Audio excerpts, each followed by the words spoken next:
아담과 하와, 여호와 하나님의 지으신 들짐승 중에 뱀이 가장 강요하더라.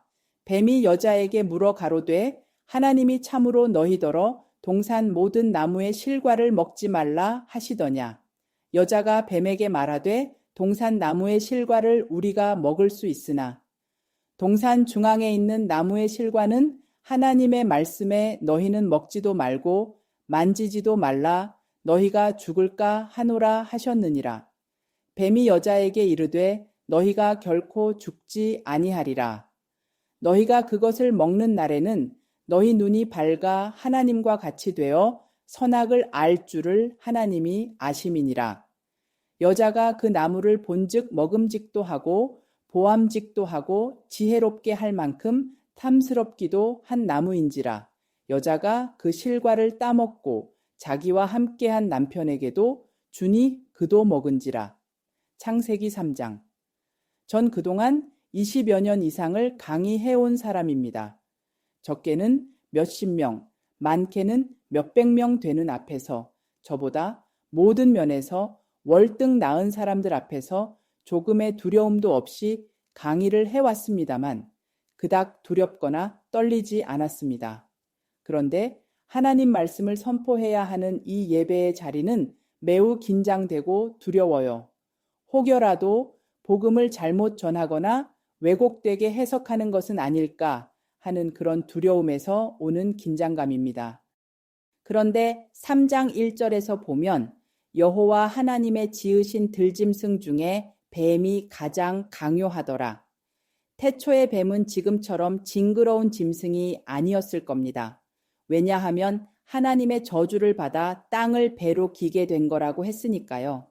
뱀은 인류 최초의 사탄의 전형물입니다. 그런 뱀이 여자에게 묻죠. 뱀이 여자에게 물어 가로되 하나님이 참으로 너희더러 동산 모든 나무의 실과를 먹지 말라 하시더냐. 2장 16절을 보면 여호와 하나님이 그 사람에게 명하여 가라사대 동산 각종 나무와 실과는 네가 임의로 먹되 선악을 알게 하는 나무의 실과는 먹지 말라. 네가 먹는 날에는 정령 죽으리라 하시니라.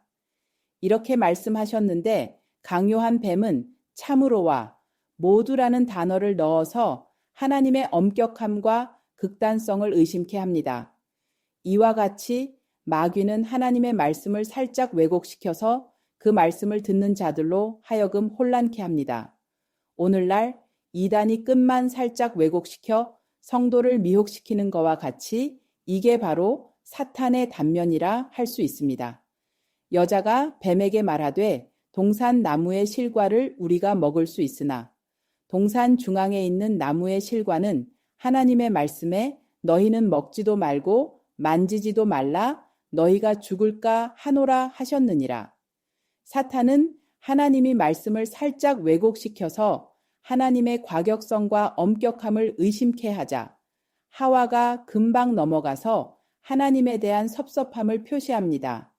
하나님은 아담에게 선악과를 먹게 되면 정령 죽으리라 말씀하셨는데 하와는 죽을까 하노라, 즉 죽을지도 모른다 라고 바꾸어 말합니다. 여자가 마귀의 미혹에 이끌러 하나님을 의심하고 경외하는 마음이 흔들리자 마귀는 여자에게 치명타를 가합니다.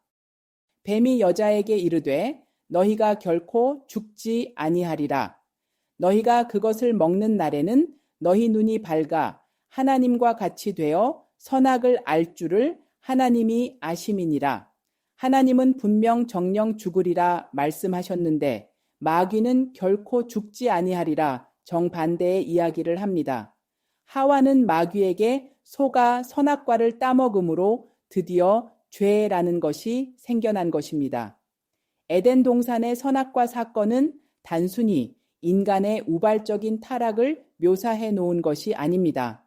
하나님은 에덴 동산의 사건을 포함한 인류의 역사를 통하여 인간에게 하시고 싶은 이야기가 있는 것입니다. 하나님의 은혜를 떠나 세상을 사랑하는 타락한 인간이 갖고 있는 문제를 지적하고 주지시키기 위해 일어난 사건입니다. 아담과 하와는 선악과 이외의 모든 실과를 먹을 수 있었던 최고의 풍요를 약속받은 사람이었습니다. 그럼에도 불구하고 육신의 정욕을 이기지 못했습니다. 그게 온전한 생명을 소유하지 못한 인간의 한계를 실증시키신 것입니다. 여자가 그 나무를 본즉 먹음직도 하고 보암직도 하고 지혜롭게 할 만큼 탐스럽기도 한 나무인지라 여자가 그 실과를 따먹고 자기와 함께한 남편에게도 주니 그도 먹은지라. 마귀의 미혹에 말려들어 하나님의 말씀을 경홀히 여긴 하와는 탐욕이 포로가 되어버렸고 즉시 자기 남편에게도 권해서 남편까지 타락하게 만들었습니다.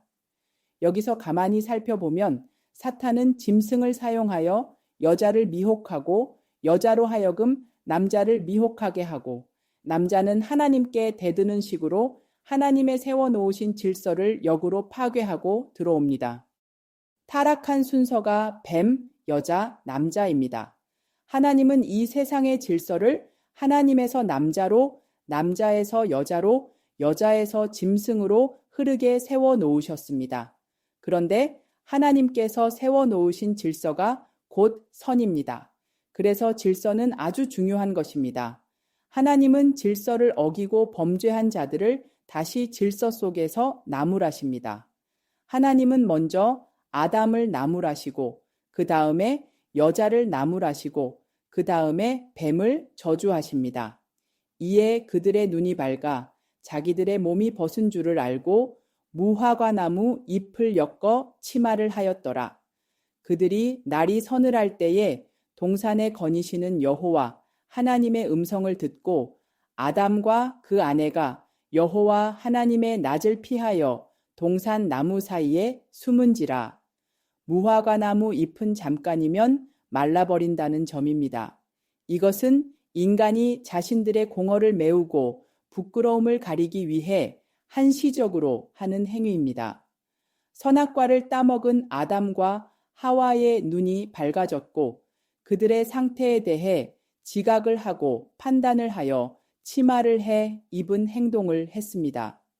선악과를 따먹기 전이나 그 후에 그들이 육신적으로 달라진 것이 없습니다.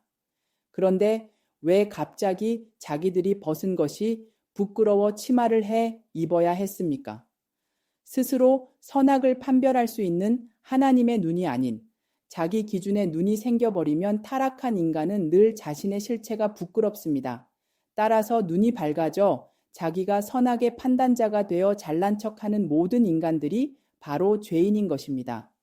죄인은 그 부끄러움을 가리는데 총력을 기울이게 되죠. 그러기 때문에 하나님을 알지 못하는 모든 인간들은 그들의 인생 전부를 자신의 부끄러움을 가리는데 허비하고 있습니다. 부자가 되고 싶은 욕구, 벼슬아치가 되고 싶은 욕망, 좋은 집, 좋은 차, 명성에 대한 끊임없는 이 모든 것들이 따지고 보면 전부 타락한 인간들의 자기 부끄러움을 가리기에 지나지 않는 것입니다. 자기 부끄러움을 가리기 위한 한 국면으로 가장 좋은 예가 바로 여자들의 화장입니다. 화장은 자신이 가려야 할 부분이 점점 많아지고 깊어질수록 두꺼워집니다. 그래서 20대는 화장을 하고 30대는 치장을 하고 40대는 분장을 하고 50대는 변장을 하고 60대는 환장을 한다는 말까지 있습니다. 인간 측에서 내어놓은 그 어떤 것으로도 인간의 부끄러움을 가릴 수가 없습니다. 그것들은 모두 한시적인 무화과 나무 잎에 불과합니다. 우리의 영원한 부끄러움은 하나님께서 가려주셔야 합니다. 여호와 하나님이 아담을 부르시며 그에게 이르시되 네가 어디 있느냐? 가로되 내가 동산에서 하나님의 소리를 듣고 내가 벗었으므로 두려워하여 숨었나이다. 인간이 타락하면 제일 먼저 두려움이 생겨납니다.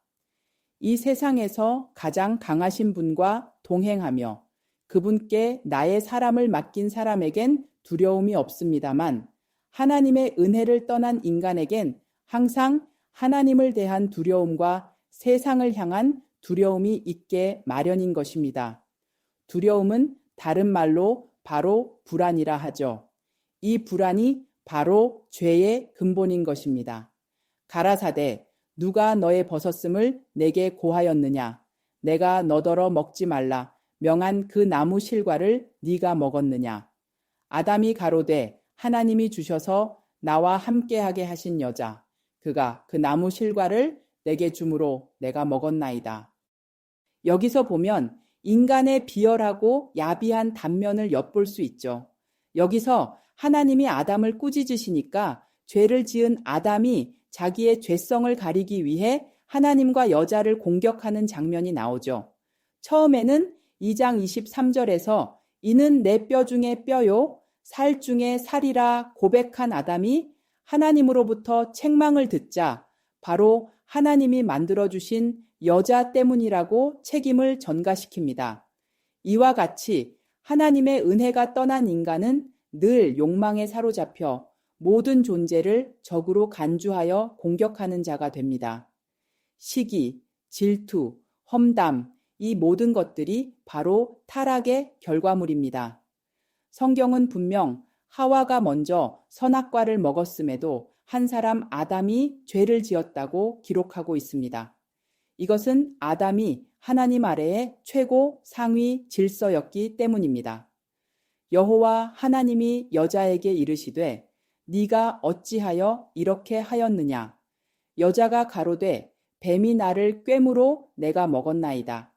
하나님의 구속사는 바로 어긋난 하나님 나라의 질서 회복입니다.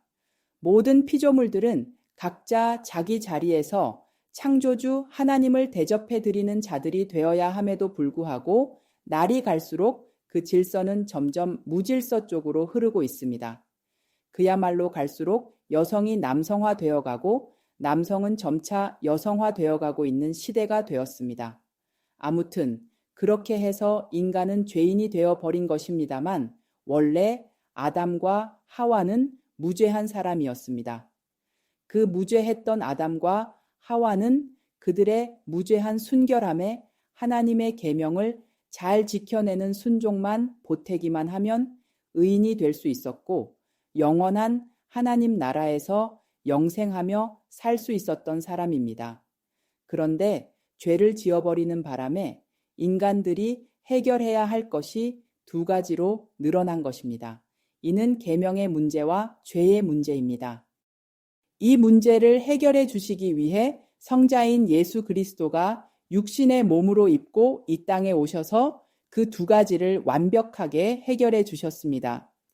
주님은 당신의 백성들의 모든 죄를 짊어지시고 십자가에서 홀로 저주를 받아내심으로 하나님의 모든 계명을 모두 순종으로 이루어 내셨습니다. 그리고 그 순종의 결과로 우리를 죄의 속박에서 벗어나게 해 주신 것입니다. 그렇게 해서 죄의 문제와 순종의 문제가 모두 해결되고 우리는 애초에 선악과를 따먹기 전에 순수했던 아담과 하와로 회복시켜 돌려놓으신 것입니다. 인간들이 저질러 놓은 죄의 문제를 해결하기 위해 하나님이 고심 끝에 십자가와 예수를 해결책으로 내어놓으신 것이 아니라 창세전에 준비된 예수 그리스도와 십자가를 위해 인간의 문제가 만들어진 것입니다. 즉 은혜의 주님이신 예수 그리스도를 설명하기 위한 것입니다. 본문에서 보면 타락의 결과가 잘 나타나 있는데 그중 인간의 영적인 파탄입니다.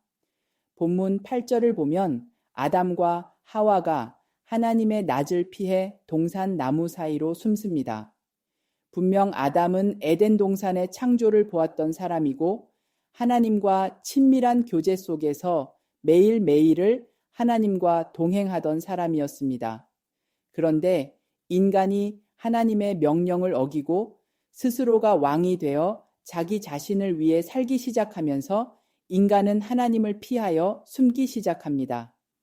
인간은 하나님의 말씀을 따라 하나님과 동행하며 살 때에 가장 행복한 삶을 살도록 지어진 자들입니다. 그런데 인간이 그 요구되는 순종의 도리를 무참하게 짓밟아 버렸습니다.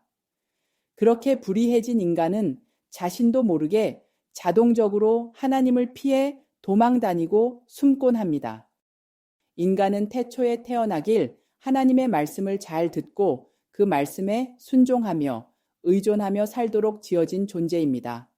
그러기에 그분께 모든 걸 자신의 삶 전체를 의존하고 의탁할 때 행복할 수 있고 인간다운 삶을 살 수 있게 되는 것입니다. 하나님의 명령에 불복종한 인간은 스스로 하나님을 피해 도망 다니는 존재가 되어버립니다. 그렇게 되면 하나님으로부터 말씀을 하달받을 수 있는 통로가 끊겨버리게 됩니다. 성경은 그러한 인간을 가리켜 죄와 허물로 죽었다고 했습니다. 그래서 더 이상 하나님의 말씀을 분별할 수도 이해할 수도 없게 되는 것입니다. 마치 뿌리가 뽑힌 나무처럼 영적인 죽음의 상태에 빠지게 되는 거죠. 인간은 영과 혼과 육으로 지어진 존재입니다.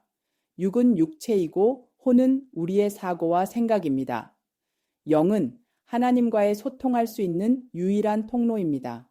그래서 영혼과 육체가 떨어진 것을 육체의 죽음이라 하고 영과 혼이 분리되면 영적인 죽음을 맞이하게 되는 것입니다. 그렇기 때문에 하나님과 떨어진 인간은 영원한 죽음, 즉 지옥의 죽음으로 던져진 것입니다. 사람은 하나님으로부터 끊임없이 공급되는 하나님의 생명력에 의해서만 영원성을 보장받을 수 있습니다. 무엇보다 하나님의 은혜가 떠난 버린 자들에게는 그 생명력이 차단되어 버립니다. 그래서 하나님을 알지 못하는 사람들의 인생이 그토록 공허하고 고달프고 괴로운 것입니다. 아무리 좋은 것을 가져봐도 아무리 높은 곳에 올라가 봐도 이내 찾아오는 공허감이 바로 영원한 죽음의 냄새인 것입니다. 그런데 문제는 인간들이 수천 년 동안 이리 도망 다니고 저리 도망 다니고 해도 결국 자신들이 어디서부터 도망쳐 온 사람인지를 잊어버렸다는 점입니다. 자신들이 어디서부터 와서 어디로 가는 것이며 왜 이 땅을 이렇게 선택 없이 살아야 하는지 전혀 알 수 없는 영적인 불구가 되어버린 것입니다.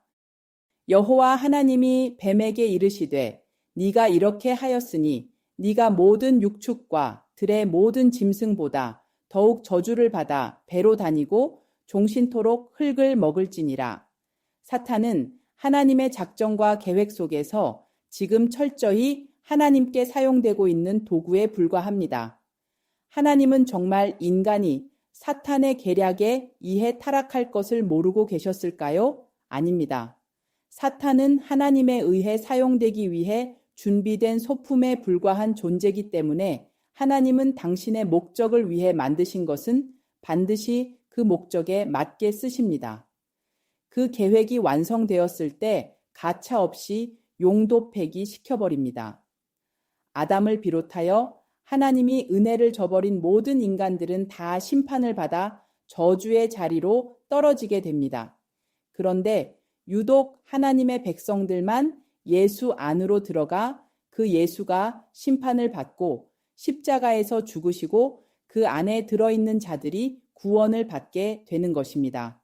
그래서 21절에서 보면 여호와 하나님이 아담과 그 아내를 위하여 가죽옷을 지어 입히시느니라. 이와 같이 하나님께서 하나님의 은혜를 떠나 죄를 지은 아담과 하와를 찾아가셔서 그들의 부끄러움을 무죄한 짐승의 가죽으로 가려주신 것입니다. 여기서 무죄한 짐승의 가죽은 바로 예수 그리스도를 상징한 것입니다. 그 은혜의 십자가 이야기가 창세기 3장에 대 주제인 것입니다. 우리는 그 심판의 자리에서 예수 그리스도를 믿음으로 구원을 받은 자들입니다.